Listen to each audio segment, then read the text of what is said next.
નમસ્કાર, બીઈ ન્યૂઝમાં આપનું સ્વાગત છે। ચાલો જોઈએ ભાવનગરમાંથી અત્યારે મળી રહેલા સમાચાર।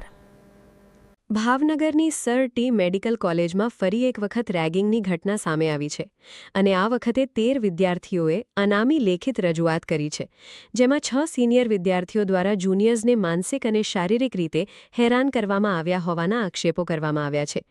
ફરિયાદ મળતા જ કોલેજની એન્ટી રેગિંગ કમિટીએ તપાસ શરૂ કરી દીધી છે। ભાવનગર સ્થિત સર ટી મેડિકલ કોલેજમાં રેગિંગની ફરિયાદ સામે આવ્યા બાદ કોલેજ તંત્ર હરકતમાં આવ્યું છે। મળતી માહિતી મુજબ 13 વિદ્યાર્થીઓએ અનામી રીતે લેખિત રજૂઆત કરી હતી, જેમાં 6 સિનિયર વિદ્યાર્થીઓ દ્વારા જુનિયર વિદ્યાર્થીઓને માનસિક રીતે હેરાનગતિ પહોંચાડવામાં આવી હોવાના આક્ષેપો કરવામાં આવ્યા છે। વિદ્યાર્થીઓની રજૂઆત મળ્યા બાદ કોલેજની એન્ટી રેગિંગ કમિટીએ સમગ્ર મામલે તપાસ હાથ ધરી છે। ફરિયાદમાં કરવામાં આવેલા આક્ષેપોની ગંભીરતાને ધ્યાનમાં રાખીને સંબંધિત વિદ્યાર્થીઓના નિવેદનો લેવામાં આવી રહ્યા છે, તેમજ ઘટનાની હકીકત જાણવા પુરાવા એકત્રિત કરવાની કામગીરી પણ શરૂ કરવામાં આવી છે। મેડિકલ કોલેજોમાં રેગિંગ સામે કડક નિયમો અમલમાં હોવા છતાં આવી ફરિયાદ સામે આવતા અનેક પ્રશ્નો ઊભા થયા છે। હાલ કોલેજ તંત્ર દ્વારા તપાસ પૂર્ણ થયા બાદ જ જવાબદાર સામે જરૂરી શિસ્તભંગના પગલાં ભરવાની કાર્યવાહી હાથ ધરવામાં આવશે। Doctor Chinmay Shah, dean medical college Bhavnagar.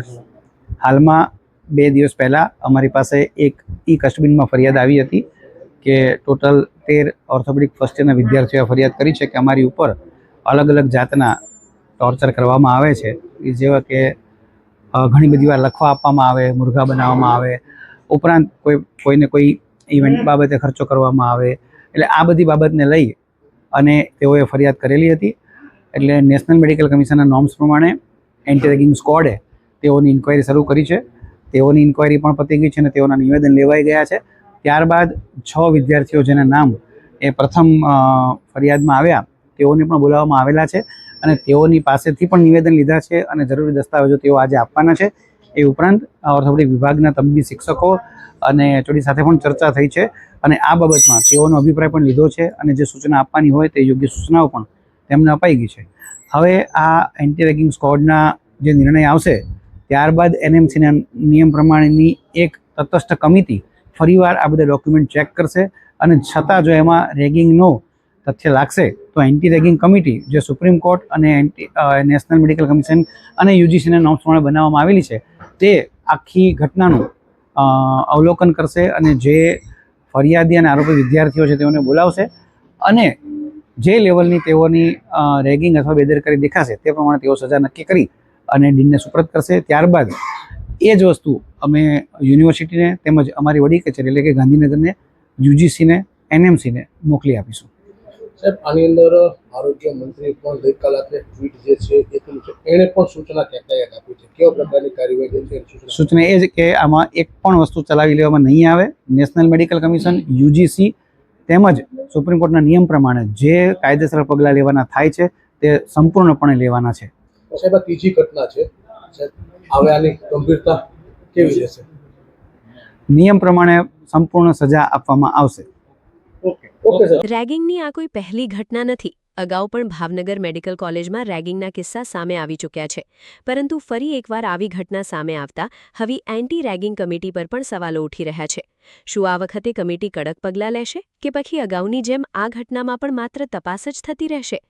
NSUI પણ આ મામલે મેદાનમાં આવ્યું છે અને તેણે ડીનને ઉગ્ર રજૂઆત કરી છે। છેલ્લા 3 વર્ષમાં મેડિકલ કોલેજમાં ત્રીજો બનાવ છે। ભૂતકાળમાં પણ રેગિંગના બનાવ બનેલા છે, તે ડોક્ટરોને માત્ર ખાલી 2 વર્ષની સજા આપીને જતા કરી દેવામાં આવે છે। ત્યારે ગઈકાલે જે બનાવ સામે આવ્યો ભાવનગરી સામે, તે અત્યંત દુઃખદ છે કે વિદ્યાર્થી પાસે 2.5 લાખ રૂપિયાની માંગણી કરવામાં આવે છે ઓર્થોપેડિકના જુનિયર ડોક્ટરો પાસે, તેમજ તેમની પાસે દારૂની બોટલો મંગાવવામાં આવે છે।